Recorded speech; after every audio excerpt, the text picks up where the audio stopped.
이자도 조그만 이자에 15.4% 세금을 떼는데요. 그 단위 농협 수협 축협 새마을금고에 우리가 저금을 하고 준조합원 이상으로 가입을 하면은 세금을 덜 떼거든요. 그때 같은 경우는 세이프박스 저금통, 카카오뱅크를 많이 쓰는 경우는 그렇게 만들어 두면 도움이 되고요. 토스를 좀 주력으로 쓴다 그러면 특별지출 통장 용도로 토스뱅크 통장이나 나눠모으기 통장을 활용하면 1% 이상 금리를 받을 수 있기 때문에 훨씬 조금 유용하다고 볼 수가 있습니다.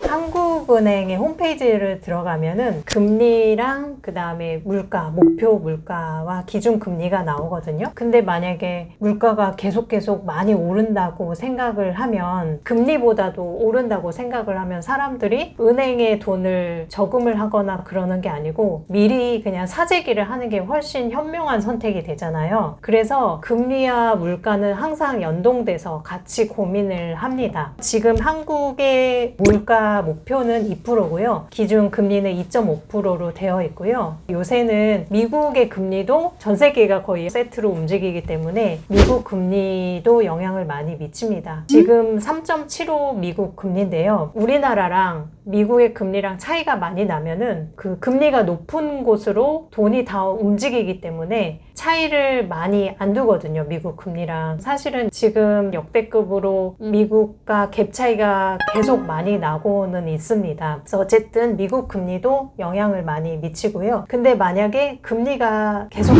높아진다라고 예상을 하면 회사들도 돈을 덜 빌리겠죠. 대출 금리 이상으로 수익을 얻어야 되기 때문에 리스크가 커지는 거잖아요. 기업에서도 대출 금리가 오르면은 투자 같은 것들을 축소하고 대출도 축소하고 사람들도 덜 뽑고 하는 경향이 있고요. 우리 가게 같은 경우도 금리가 높아진다 그러면은 집을 사는 걸 보류한다던가 그런 선택을 하겠죠. 금리가 만약에 엄청 낮아진다 그러면은 돈을 빌려서 주식에 투자 활동을 할 수 있는 여력이 조금 더 커지고, 기업 같은 경우도 투자를 하면서 만약에 금리가 1%, 2%대다 그러면은 훨씬 더 할 수 있는 여력이 커지기 때문에 리스크가 상쇄되면서, 그래서 금리가 낮고 높아지는 거에 따라서 가게나 기업이 영향을 굉장히 많이 받는다고 볼 수가 있습니다.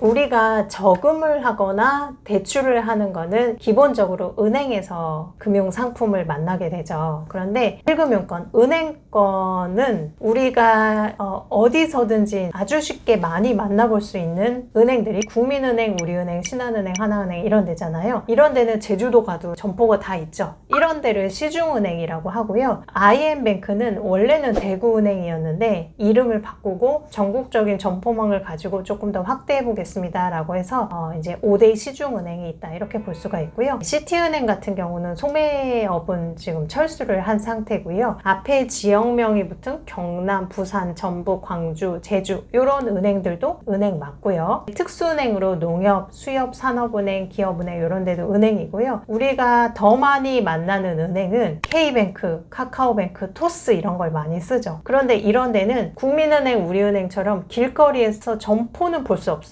이건 다 휴대폰으로 쓰잖아요. 그렇지만 디지털 시대를 맞이해서 휴대폰에서만 만날 수 있지만 진짜 은행으로 인가를 내줬어요. 그래서 우리나라는 인터넷 은행이 3개가 있습니다. 그래서 여기는 다 1금융권, 은행권이라고 볼 수가 있고요. 은행은 아닌데 은행처럼 예금과 대출을 할 수 있는 데가 비은행 예금 취급 기관이거든요. 요게 이제 이름이 기니까 기자들이 은행업을 1금융권, 비은행 예금 취급 기간을 2금융권 해가지고 숫자를 붙여서 좀 사용하기 시작했고 계속 1금융, 2금융 이렇게 불리고는 있습니다. 이 2금융권은 저축은행, 전국에 한 79개 정도가 있는데 원래는 은행자를 함부로 못 붙이게 했지만 저축은행이라고 은행자를 붙일 수 있게 됐고요. 그 다음에 동네마다 농협, 수협, 축협, 새마을금고 있잖아요. 지역명이 앞에 붙은 농협, 새마을금고 이런 데는 다 2금융권이라고 볼 수가 있거든요. 이제 다 다른 은행이라고 볼 수가 있고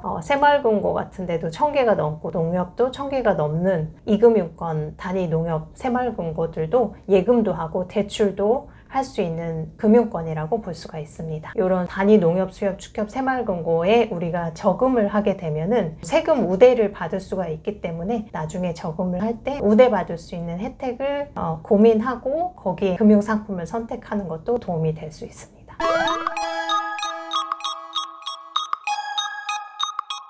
대출을 주업으로 하는 데가 은행이다 라고 생각을 하고 금리를 바라보면은 좀 명확해진다고 했잖아요. 그 은행의 입장에서 우리가 들 수 있는 통장은 저축으로 하면 보통예금, 적금, 예금이 있는데 보통예금 같은 경우는 아무 때나 넣고 아무 때나 빼는 거죠. 그래서 아무 때나 넣고 아무 때나 빼면 은행 입장에서는 활용을 하기가 애매하잖아요. 그래서 대부분의 보통예금 통장 금리는 0.1%입니다. 통장에 보면 13원, 27원 막 이렇게 찍힌 게 보통 예금 이자라고 보시면 되고요. 이자도 별로 안 주는데 우리가 쓰는 이유는 편해서죠. 체크카드 연동해놓고 신용카드 연결해놓고 계좌이체하고 자동이체 하려고 만드는 게 보통 예금 통장이다 라고 보시면 되고요. 적금 같은 경우는 보통 1년을 만기로 해서 저금을 하잖아요. 뭐 자유롭게 하기도 하고 같은 날짜에 같은 금액을 따박따박 저금하기도 하잖아요. 그런 경우에는 은행이 조금 활용을 할 수가 있기 때문에 보통 예금보다 이자를 조금 더 준다 이렇게 볼 수가 있습니다. 그 인터넷 은행이 있다고 했잖아요. 그리고 보통 예금 금리가 0.1%긴 한데요. 인터넷 은행도 보통 예금 통장 종류가 4개, 5개씩 많긴 해요. 내가 주력으로 쓰는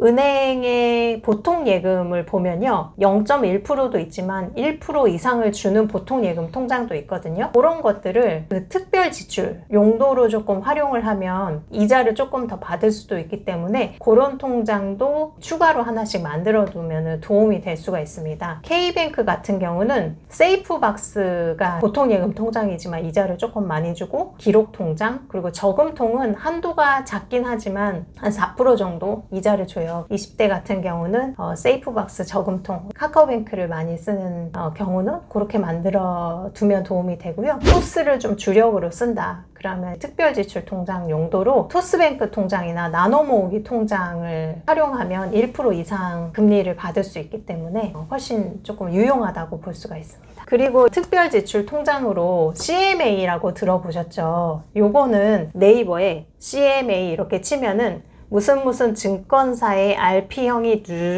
이렇게 쭉 나오거든요. 은행의 보통 예금 통장 같은 거가 증권사의 CMA다 이렇게 생각하면 편하거든요. 그래서 다 증권사의 CMA 이렇게 나오고요. 아까 설명한 거에서 금융기관끼리 뭐 하루만 빌려줘 이자 줄게, 일주일만 빌려줘 이자 줄게 이렇게 했잖아요. 이렇게 우리가 CMA에 넣어둔 거를 단기 거래를 국채 같은 안전한 데다가 굴린 다음에 그 수익을 이자로 주는 형태다라고 보시면 됩니다.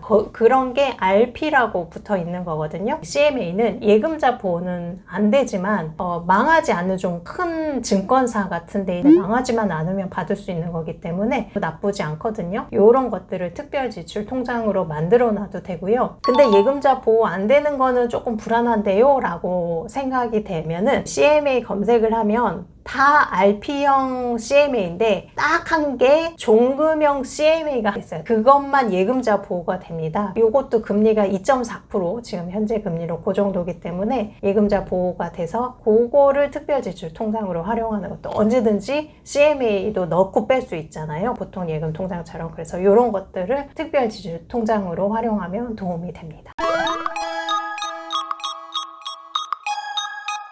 그 이금융권 중에서 조합의 형태를 띈 단위 농협, 수협, 축협, 새마을금고 이런 데는요. 모든 소득에는 세금이 있고 이자도 조그만 이자에 15.4% 세금을 떼는데요. 그 단위 농협, 수협, 축협, 새마을금고에 우리가 저금을 하고 준조합원 이상으로 가입을 하면은 세금을 덜 떼거든요. 그 전 이금융 상호금융기관 통틀어 3천만 원 한도 내에서는 세금 우대가 되기 때문에 이런 데를 활용하면 도움이 되고요. 준조합원 이상이 돼야지 세금 저율 과세를 해요. 조금 에너지를 갈아 넣으셔서 한 번은 단위 농협이나 새마을금고에 가셔서 준조합원으로 가입을 하시고 그 다음부터는 온라인으로 예적금 들 수 있거든요. 그렇게 해서 세금 혜택을 받는 것도 도움이 될 수 있습니다. 정리해서 이야기를 해드리면은 소득 블럭에서 예산 세팅을 하고 그 다음에 저축으로 띄워 놓을 거에서 얼마큼씩 목표에 맞게 딱딱딱딱 돈을 분리해서 잘 넣어두면은 이게 돈 관리의 끝이잖아요. 그리고 이렇게 저축이나 투자로 넣을 수 있는 거를 선으로 먼저 저축 투자로 통장 배분해서 넣고 후 지출을 하는 그 나만의 돈 관리 시스템을 만드는 게 지금 20대에서는 가장 해야 될 일이라고 보고요. 이 선 저축으로 우리가 통장을 만드는 거, 통장 세팅은요, 목표별로 1년 정도면은 적금 상품을 들고요. 그 다음에 청년은 정책적인 그 청년 적금이 많기 때문에 그런 것들을 좀 추가로 고민할 필요가 있고요. 3년 이상이면은 원금 손실 가능성은 있지만 기간이 리스크를 줄여줄 수 있기 때문에 투자 상품을 고민할 수가 있고요. 그 다음에 청약 통장, 이거는 거의 전 국민이 가지고 있기 때문에 어쩔 수 없이 다 가지고 있는 건데, 결혼해서 자녀가 어릴 때까지는 청약 통장이 그래도 의미가 있어졌기 때문에 최소 2만 원만 넣으시면 돼요. 그렇게 세팅으로 가져가고, 그 다음에 노후 대비용으로 IRP나 개인연금을 드는 경우도 있고 부모님이 만들어주시는 경우도 있는데, 20대에는 주 메인 목표가 노후 대비는 아니기 때문에 우선순위에서는 조금 밀릴 수 있어요. 그래서 내 집 마련이나 그런 목표가 채워진 다음에 내가 본격적으로 소득 활동을 하거나 노후 대비도 고민을 한다고 할 때 통장을 만들어서 나의 소득에 맞게 넣어두시면 될 것 같습니다. 지출에서는 은행권 통장, 거기에 소득이 들어오고 나가고 하기 때문에 기본 통장이 있고요. 특별 지출용으로는 보통 예금 통장인데 금리가 높은 통장 있었잖아요. 인터넷 은행의 1%대 정도의 인터넷 은행 통장이나 아니면은 증권사의 CMA를 활용하는 것도 도움이 되기 때문에 그렇게 나에게 맞는 통장 세팅을 해 놓으시면 될 것 같습니다.